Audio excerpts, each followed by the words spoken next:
చందమామ కథ. అత్తను జయించిన కోడలు. పూర్వం ఒక ఊళ్ళో ఒక యువకుడుండేవాడు. అతడికి పెళ్ళి అయి పెళ్ళాం కాపురానికి వచ్చింది. కానీ అతడి తల్లి పరమ దుర్మార్గురాలై కోడల్ని నానా బాధలు పెట్టేది. ఆఖరుకు కడుపు నిండా భోజనమైనా చేయనిచ్చేది కాదు. వాళ్ళ దొడ్లో కాకరపాదుండేది. అత్త రోజు కాకరకాయలు కోసి తనకు తన కొడుక్కు సరిపడినంతే వండి కోడలికి ఒక్క ముక్క దక్కనిచ్చేది కాదు. అసలే కోడలికి కాకరకాయలంటే ఇష్టం. తినేటందుకు లేకపోవటం చేత ఈ ఇష్టం రెట్టింపయింది. కానీ ఏం చేస్తుంది? మొగుడితో మొత్తుకుంటే ఏమీ లాభం లేదు. ఎందుకంటే వాడు వట్టి చవట, తల్లికి ఎదురు చెప్పలేడు. ఇలా ఉండగా ఒకనాడు అత్త ఊళ్ళోనే కాపురం చేస్తున్న కూతురు ఇంటికి బయలుదేరి వెళ్ళింది. ఇదే సమయం అనుకొని కోడలు పాదున ఉన్న కాకరకాయలు ఇన్ని కోసి సలక్షణంగా కూర చేసి అన్నం వండుకుంది.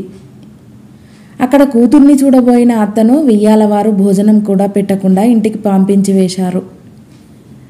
చేసేది లేక అత్త మళ్ళీ ఇంటికి వచ్చి తలుపు తట్టి కోడల్ని కేక వేసి పిలిచింది. కోడలు పాపం విస్తట్లో అన్నము కూర పెట్టుకొని తినబోతుండగా అత్త కేక వినిపించింది.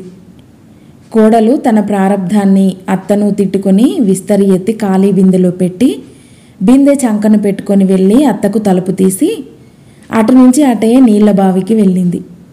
స్వర్గానికి పోయినా వడేకులు తప్పనట్టు మిట్ట మధ్యాహ్నం వేళ అయినా నీళ్ల బావి దగ్గర ఇంకా చాలామంది అమ్మలక్కలున్నారు. వాళ్ళు చూస్తుండగా బిందెలో ఉన్న అన్నము కూర తిన్నట్టయితే డప్పేసుకొని వాళ్ళు ఊరంతా చాటే మాట నిజం. తన అత్తగారికి తెలిసే మాట నిజం. అందుకని కోడలు ఆ సమీపంలో ఉన్న అమ్మవారి గుడికి వెళ్ళింది. గర్భగుడిలో తలుపు బిగించుకుని కూర్చుని బిందెలో నుంచి విస్తరి తీసి కూరన్నం పెద్ద పెద్ద ముక్కలు చేసి దిగమింగింది. ఇది చూసి విస్తుపోయి అమ్మవారు ముక్కు మీద వేలేసుకొని అట్లాగే ఉండిపోయింది. ఈ సంగతి గమనించకుండానే కోడలు అన్నమంతా తినేసింది. ఆమె బావికి వెళ్ళి బిందెలో నీళ్లు చేదుకొని ఇంటికి తిరిగి వెళ్ళిపోయింది. ఆ సాయంకాలం పూజారి మామూలు ప్రకారం అమ్మవారి గుడికి వచ్చి అమ్మవారు ముక్కు మీద వేలు చూసి కొయ్యబారిపోయాడు. కొంతసేపటికి ఆ అర్చకుడు స్పృహ తెలుసుకొని గబగబా రాజు దగ్గరికి వెళ్ళి మొరపెట్టుకున్నాడు. మహారాజా, ఘోరం, దేశానికి పెద్ద కీడు కలిగింది అన్నాడు పూజారి గాబరా పడుతూ. ఏం జరిగింది అన్నాడు రాజు. అమ్మవారు ముక్కు మీద వేలేసుకుంది అన్నాడు పూజారి. ఈ వింత చూడటానికి రాజుగారు సకుటుంబంగా బయలుదేరి వచ్చాడు. ఈ లోపల ఊళ్ళో వాళ్ళంతా గుడి దగ్గరకు చేరారు. అమ్మవారి ముక్కు మీద వేలు చూసి అందరూ ముక్కు మీద వేలేసుకున్నారు. ఇది నిజంగా దేశానికి చెరుపే. అమ్మవారి ముక్కు మీద నుంచి వేలు దించిన వారికి 1116 ఇప్పిస్తాను అన్నాడు రాజు. ఎందరో ప్రయత్నించారు, కానీ ఏమీ లాభం లేకపోయింది. కోడలు రాజుగారి దగ్గరికి వెళ్ళి అమ్మవారి ముక్కు మీద వేలు తాను దింపిస్తానన్నది. రాజు సరేనన్నాడు. కోడలు ఉత్త బిందె తీసుకొని అమ్మవారి ఆలయానికి వెళ్ళింది. గర్భగుడి తలుపు మూసి బిందె పైకెత్తి అమ్మవారి దగ్గరికి వెళ్ళి, మొగుటి చాటు పిల్లాలుంటారు, అత్తచాటు కోడళ్ళుంటారు. నువ్వేం ఆడపుట్టుక పుట్టలేదా? ఒకరిని చూసి ముక్కున వేలేసుకునే మాయరోగమేం? వేలు దించుతావా, బిందెతో నెత్తిన ఒక్కటి ముట్టనా అని అడిగింది. వెంటనే అమ్మవారు ముక్కు మీద వేలు దించేసింది. పూజారి ప్రాణం కుదుటపడింది. రాజు కోడలికి 1116 పసుపు, కుంకుమ, చీర, రవిక మొదలైనవి పంపించాడు. ఇక ఊళ్ళో వాళ్ళిచ్చిన కానుకలకు లెక్కేలేదు. అది మొదలు ఊళ్ళో వాళ్ళు అమ్మవారి జాతరలు మాని కోడిపుంజుల్ని, గొర్రె పొట్టేళ్లను కోడలికే ఇచ్చిపోసాగారు. ఇవన్నీ చూస్తున్న అత్తగారికి కోడలి మీద ఈర్ష్యతో పాటు భయం కూడా పట్టుకుంది. ఆవిడ ఒకనాడు కొడుకును పిలిచి వాడితో రహస్యంగా, నీ పెళ్ళాం మహాశక్తిరా నాయనా, దానితో నువ్వేం కాపురం చేస్తావు? దానికి కోపం వచ్చిందంటే నిన్ను నన్ను కూడా విరుచుకు తింటుంది అని ఆదుర్దాగా అన్నది. నేనేం చేసేదమ్మా, అది వరకు నాకు నువ్వంటేనే భయంగా ఉండేది. ఇప్పుడు అదన్నా హడలుగానే ఉంది అన్నాడు కొడుకు పిచ్చిమొహం వేసి. కనుకనే మనం యుక్తిగా దాన్ని మారణహోమం చేయాలి. ఆ తర్వాత నీకు బుద్ధిమంతురాల్ని చూసి మళ్ళీ పెళ్లి చేస్తాలే అన్నది తల్లి. నీ ఇష్టం, నువ్వేం చేయమంటే అది చేస్తాను అన్నాడు కొడుకు. ఒకనాడు రాత్రి కోడలు హాయిగా నిద్రపోతుండగా తల్లి కొడుకులు చేరి దాన్ని చేతులు కాళ్ళు కట్టేశారు. అరవకుండా దాని గొంతులో గుడ్డలు పెట్టారు. తర్వాత దాన్ని ఒక చాపలో చుట్టి శ్మశానానికి మోసుకుపోయారు. కొడుకు శ్మశానంలో దొరికిన పుల్లలు మండలు పోగు చేసి తెచ్చి కాష్టం పేర్చాడు. కానీ నిప్పు లేదు.